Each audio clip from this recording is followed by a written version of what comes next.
میں ایک بیٹی ہوں. میں ایک ماں ہوں. میں ایک بیوی ہوں. میں ایک ایکٹر ہوں. میں ایک فلم میکر ہوں.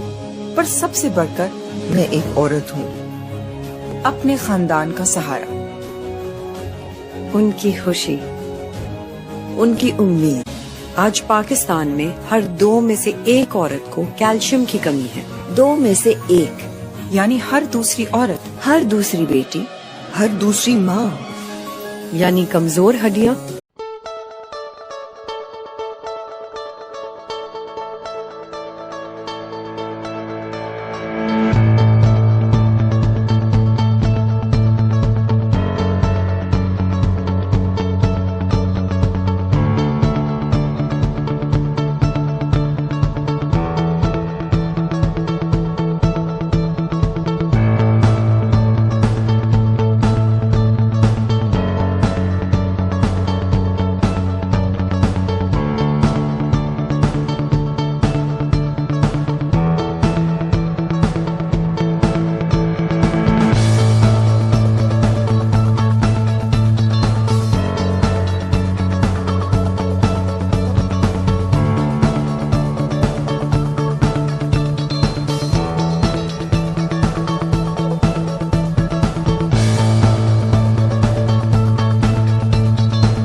ہیں.